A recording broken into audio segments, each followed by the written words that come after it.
Chapter 6, Fundamental Rights and Duties. In the previous chapter, we studied how the Constitution of India was written. We also studied the main objectives of the Constitution. One way of ensuring that the objectives are achieved is to guarantee fundamental rights to the citizens. In this chapter, we shall study the rights included in the Constitution and why they are important. Introduction. Today, most countries, through their constitutions, grant rights to the citizens. The aim of such rights is to help in the all-round development of the people. Rights are necessary also for strengthening democracy. The fundamental rights, therefore, constitute a very important part of a constitution. I thought that uprisings in Tunisia or Egypt took place because those governments did not accept people's rights.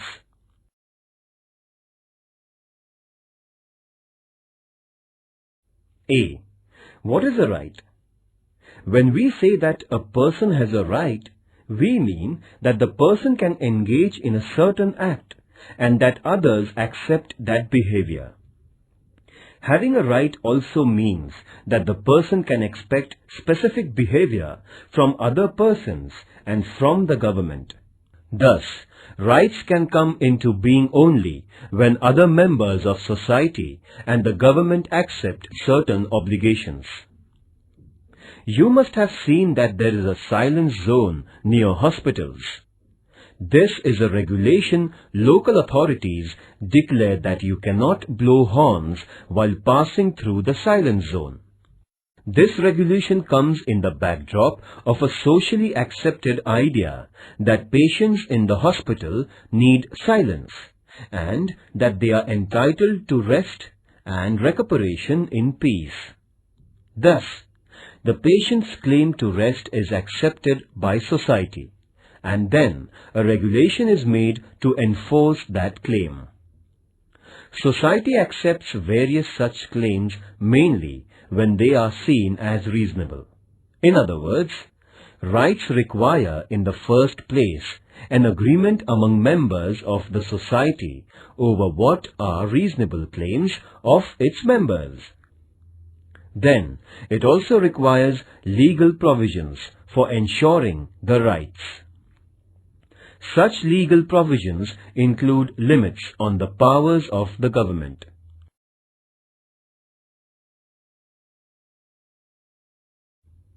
As you will learn later in Standard 10th, limits on the powers of government are seen as an important component of democracy. By agreeing to have limits on the government, a society ensures democratic government. When there are no limitations on government's powers, there is no democracy. I had heard of this word democracy, but did not know that it was related to rights. Must find out the rights of people in different democracies. When we say that we have freedom of speech, it means that other people around us also have the same right, and we all agree that we can freely express our opinions. Then, there must also be legal provisions for protecting the freedom of speech. There must be provision that police or any other government officers cannot unnecessarily restrict our right to express our views. In this sense, rights imply limitations on the powers of the government. By granting rights to citizens, governments agree to limit their powers. Read newspapers of 1 week. List the new items that are against the government or critical of the government or some leaders. What would happen if the government said that you cannot publish any news that is against the government or cannot publish news items that criticize the government? By allowing publication of news opposed to it, the government accepts certain limitations. This is also known as freedom of the press. This freedom is part of a freedom of speech.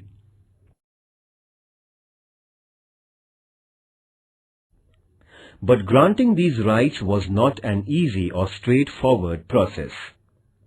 In many countries, people engaged in struggles with their rulers for long periods before they could get their rights. When the Constitution of the United States was written in 1787, the idea of rights also existed. But that Constitution originally did not mention any rights because makers of that Constitution felt that rights are already there and do not need mention in the Constitution. But on the demands of citizens, a Bill of Rights was subsequently included in the US Constitution, that is, in 1791. Since that time, it has become customary to include rights in the Constitution of a country. The Constitution of India includes a detailed list of rights. These are called fundamental rights. This means that these rights are of fundamental importance. They are so important that the government cannot take away these rights. Long back in 1215, the British monarch had to agree to some restrictions over the monarchical powers. This agreement is famous as the Magna Charta, a charter agreed by the king. Even after this, there were many struggles in England between the people and the monarch. Those struggles resulted into many more limits on the powers of the king or queen. Ultimately, these struggles led to democracy and acceptance of citizens' rights. In 1776, the American people declared their independence from England. That declaration is known as the Declaration of Independence, in which it was asserted that certain rights of human beings were inalienable, meaning that nobody could take those rights away. Similarly, the French Revolution of 1789 also underlined the importance of rights through the Declaration of Rights of Man and of the Citizens. The French Revolution led to abolition of the monarchy and the rise of democracy in France. In what way rights are related to democracy?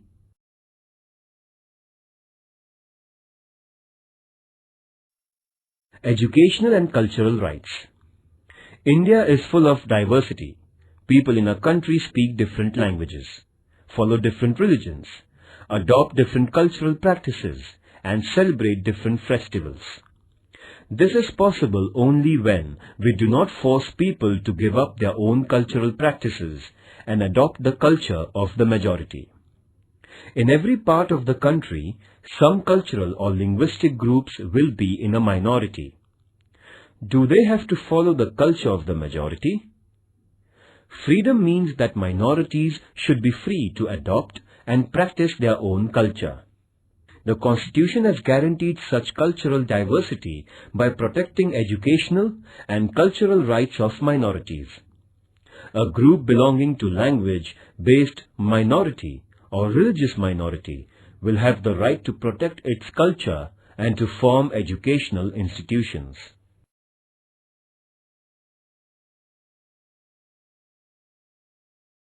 B. Are fundamental rights mentioned in Indian Constitution. Even before India became independent, our leaders were aware that a future India must respect rights of citizens and that there must be a guarantee of those rights. When India was under British rule, Motilal Nehru, who was president of an all-party committee, demanded that the government must adopt a Bill of Rights, that is, in 1928. Before Motilal Nehru, Lokmanya Tilak had declared that Swaraj was my birthright. And before Lokmanya Tilak, Mahatma Phule had recognized the importance of education and equality as rights of human beings. These ideas form the origin of our rights today in free India. There is a separate part of the Constitution of India where fundamental rights are mentioned.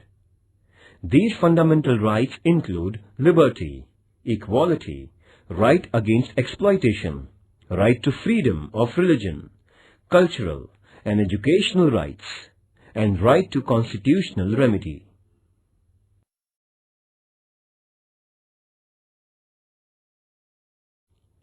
C. Human rights. It is now internationally accepted that every human being has certain rights. These are described as human rights. It is also accepted now that human rights should be adopted and guaranteed by every country, and necessary mechanism for protection of human rights should be created. In the year 1948, the United Nations adopted the Universal Declaration of Human Rights, 10th December 1948. This day is celebrated every year as Human Rights Day. Later, in 1966, the General Assembly of United Nations adopted the International Covenant of Economic, Social and Cultural Rights, and many countries have signed that agreement. According to the international norm, India has created the National Human Rights Commission in 1993. The Universal Declaration of Human Rights lists many important rights. These include individual freedoms such as freedom of speech, movement, etc., right to equality, cultural rights, and freedom of religion. Besides this, Declaration also includes wide-ranging rights such as right to work, right to rest and leisure, right to education, etc. The purpose is to ensure a balanced development of every individual and ensuring equal worth of all persons. Dignity and justice for all of us, this is the motto of the Universal Declaration of Human Rights. Activity. Using Internet, find out countries that have adopted the Declaration of Human Rights. For information about the number of countries that have signed the International Covenant, access the UN website.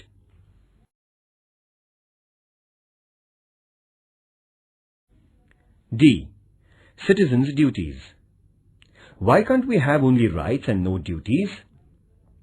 It is often said that rights and duties are two sides of the same coin. Do you know what it means? Let us take an example.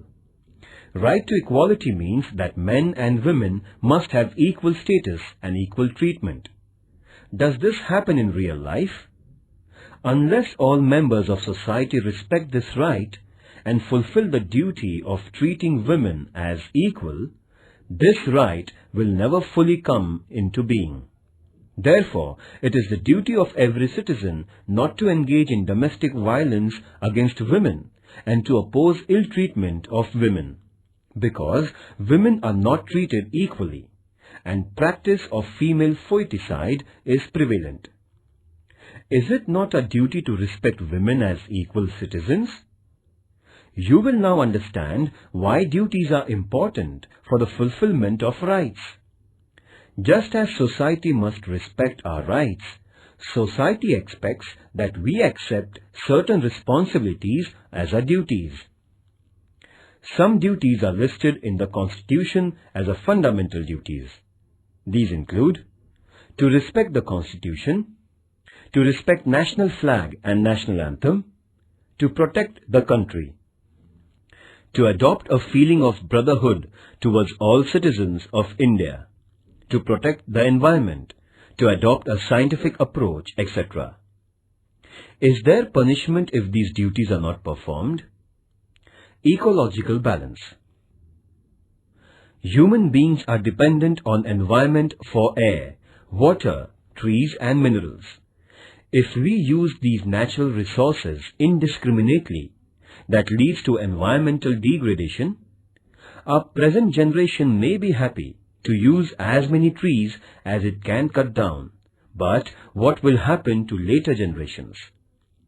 Already, over-exploitation of natural resources is leading to crises such as drop in rainfall, rise in temperature, and many other environmental hazards. This only shows the importance of duties, It is not our duty to use the natural resources carefully? Think of others and think of our future generations. Activity. Obtain a copy of the Constitution of India and make a list of fundamental duties. Discuss in your class why these duties are important. I can now see the link between rights and duties. Unless we are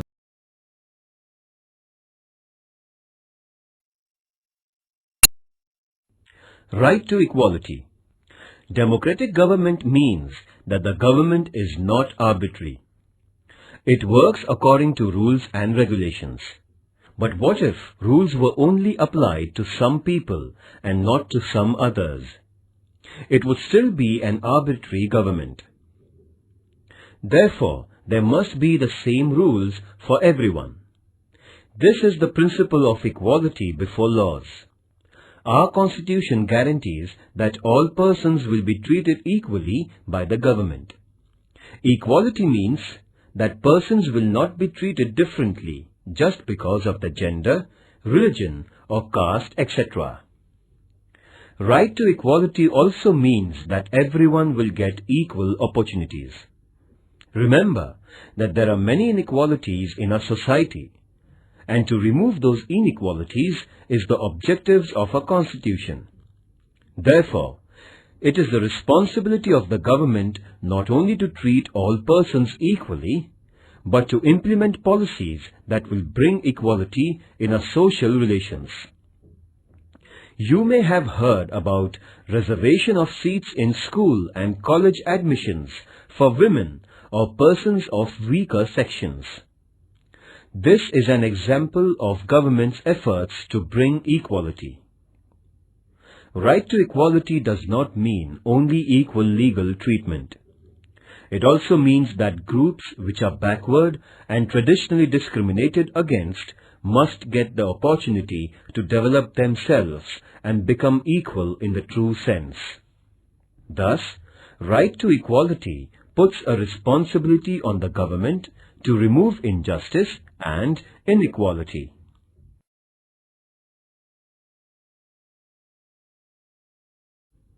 Right to freedom of religion.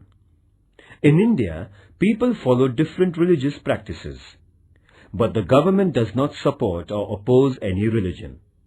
Every person is free to follow any religion and pray according to her or his religion and also propagate their religion.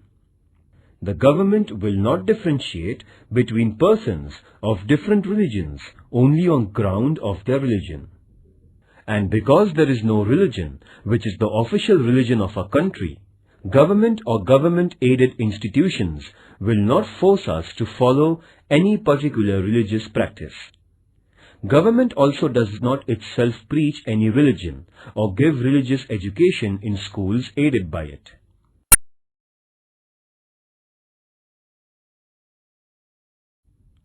Right to information. Similarly, the right to information is now enforced, though it is not part of our fundamental rights. Citizens cannot judge the government if they do not have enough information. Therefore, of late, it has been accepted all over the world that democracy means citizens' right to get the information from their government. This is known as the right to information. After the efforts of the senior social activist Anna Hazare and his followers, right to information was passed by the government of India.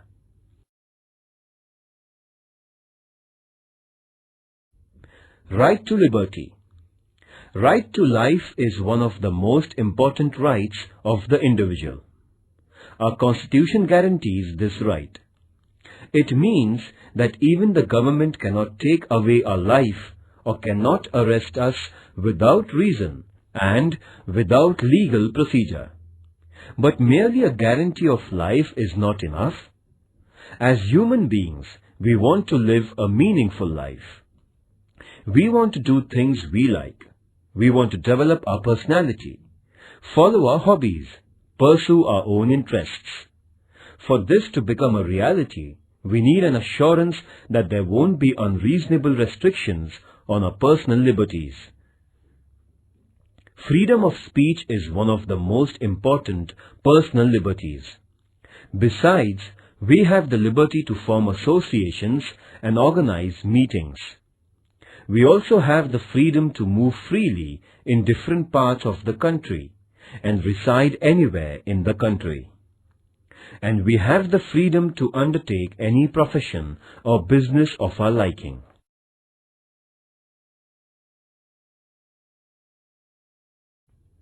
Right to constitutional protection. So far we listed the rights guaranteed by the Constitution. But what do we mean by guarantee? If our right is violated, we can go to the government for protection. But what will happen if some officer or the government itself violated or did not respect our rights? In such situation, we have the right to move the courts. This is also called as right to constitutional remedy. Court will decide if the government has wrongly interfered with our rights, and if so, ask the government not to do so. Judiciary is the protector of our rights. This provision makes our fundamental rights truly guaranteed. First, what is the importance of right to equality? Second, why is the right to constitutional remedy the most important right? Activity. Imagine we had right to liberty but not the right to equality. What would be the result?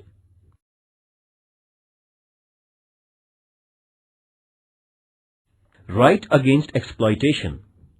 Both liberty and equality will be violated if some people are forced by others to undertake some work against their wishes. Because of poverty, there used to be many people who would take loans from private moneylenders, and the moneylenders would then force them to work without payments until the loan and interest are repaid. This practice was known as forced labor or wait. The Constitution has declared such practices as illegal. There will be no slavery in any form, and nobody will be treated as a bonded labor. Another fallout of poverty is that children from poor families are required to undertake work and earn money. As a result, children are sometimes employed in very hard and dangerous jobs, such as the job of making firecrackers. The Constitution has banned such practices because these involve exploitation of children. Children below the age of 14 years of age cannot be employed in hazardous jobs.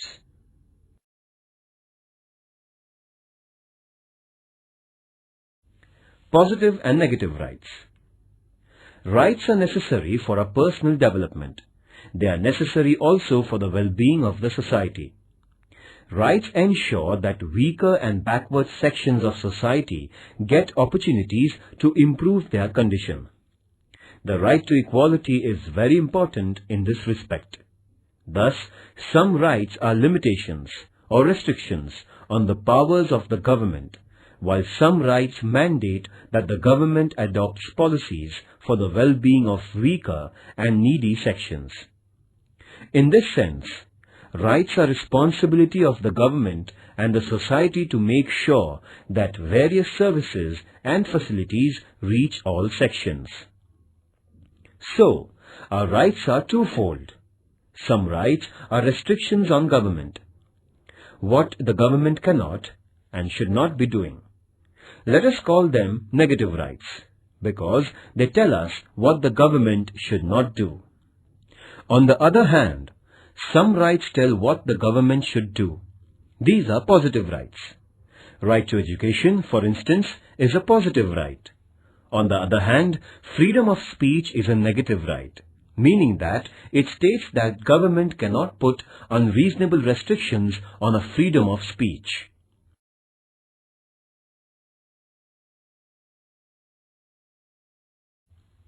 Other rights. The idea of rights does not stop only at fundamental rights. For instance, we know that citizens of India enjoy the right to vote.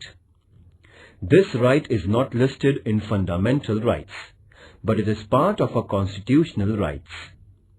Even after the Constitution was written, the scope of our rights has been expanded.